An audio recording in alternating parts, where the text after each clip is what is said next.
The topic tonight, as we stated, was California high-speed rail and ag. Are they compatible?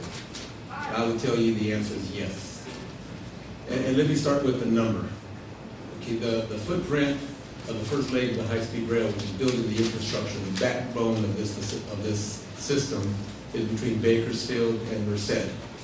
So if you look at that 110-mile or so stretch of land, the footprint of high-speed rail in that corridor is a little over 4,500 acres. Keep that number back. 500. Can you guys hear me? Okay.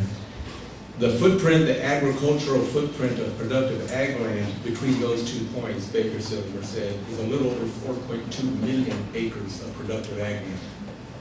Okay, so that's less than 1/4 of 1% of land. So if you just do the math and apply it to any county within that region and think that high-speed rail is the end of agriculture, it can't be.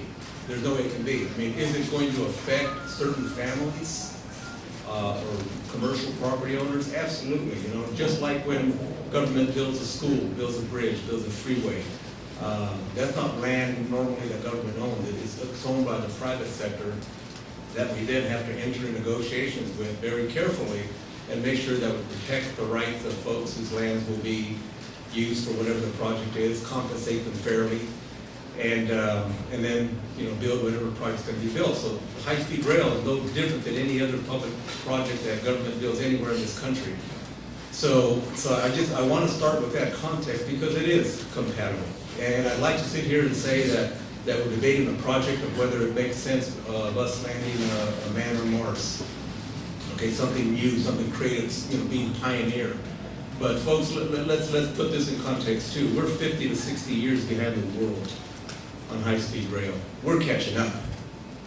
And when you look at a country the size of America, when we had the vision back under President Eisenhower, when he said, this country's getting big, we have to start connecting that. He had a broader vision. And he said, we're going to connect this country through a significant transportation system called highways and freeways. And he did. And people got behind it. And guess what? When he made that decision, when people bought that vision, he didn't have every dime in the bank before he started building that system. He actually started somewhere in Kansas. And I think some of the criticism then at that time was, why would you start building an interstate system in Kansas? Why there? Well, you have to start somewhere.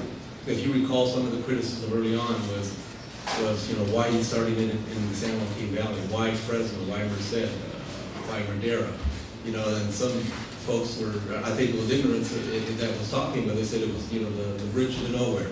Well, we live in the Central Valley, and there's a lot of folks over the many, many years who have bypassed this for different reasons, whether it's the LA or the Bay Area, thinking that we're kind of just somewhere that you get through as quick as you can to get to point A to B. Well, you know what? There's millions of people that live in this valley, and we deserve a transportation system that's going to move us through this state, not just now, but moving into the future. Because we all know there isn't enough money to build the freeways we're going to need to deal with the population growth that California is going to have. There isn't enough money to expand airports in this state, which we already are at capacity. And just the concept of building new airports, land's not there. The cost is going to be prohibitive. So does it make sense to expand other transportation systems that will give you and your families a choice to move from point A to B? And I think the answer is yes. Because we're not trying to say, folks, this is not what you're going to have to do to get from point A to B. It's just giving you one more tool in your toolbox for your family to make that choice. So if you want to get from Fresno to Los Angeles in 2 hours, you're going to buy a high-speed rail ticket. It's going to be about 60% the cost of an airline ticket. Or you're going to take your car and drive for 4 or 5 hours. Or you're going to take an airplane out of Fresno Airport and probably go to Portland, Oregon, and then end up in LA 6, 7 hours later. And my point is, when we make decisions, we're consumers. It's going to be the cost of your time and the cost of your money to get from point A to B. And what high-speed rail does is going to give you that opportunity to make that educated choice. So what I can tell you in Fresno County for the past couple of years, we've been very engaged in high-speed rail. We are going to get a high-speed rail station in Fresno County. And if you look right across the street out this window, from where the Greyhound bus depot is now to Merced Street, is going to be the station. So the city of Fresno right now is in charge of master planning that station and what it's going to look like. And if anybody wants to see and think about and vision about how to transform downtown Fresno, that's going to be the starting point, that high-speed rail station. So we have to do that right. The county of Fresno, my colleagues and I have been engaged in the maintenance facility. There's a competition that's currently in place in the state of California to build a maintenance facility where the train sets are going to be put together. And our long-term vision is that they're going to be manufactured here, but the first step is going to be putting them together.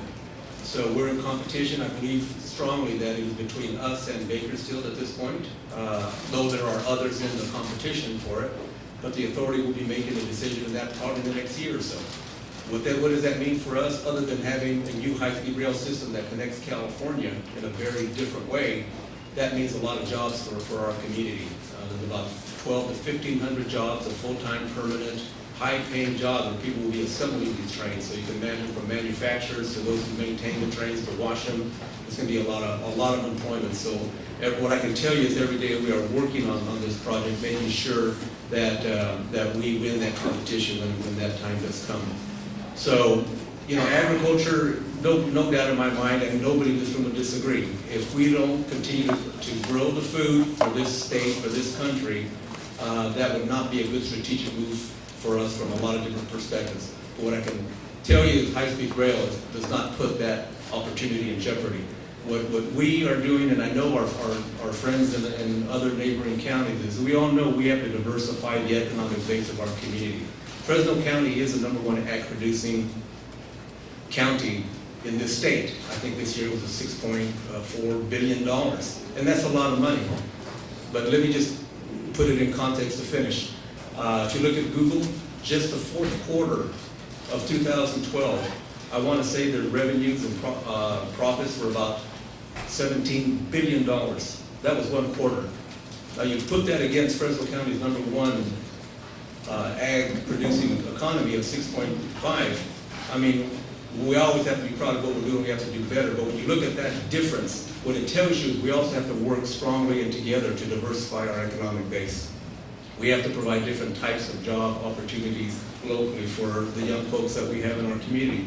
And high-speed rail is part of that cause that will help us do that. So I'll kind of leave it at that. My time is up.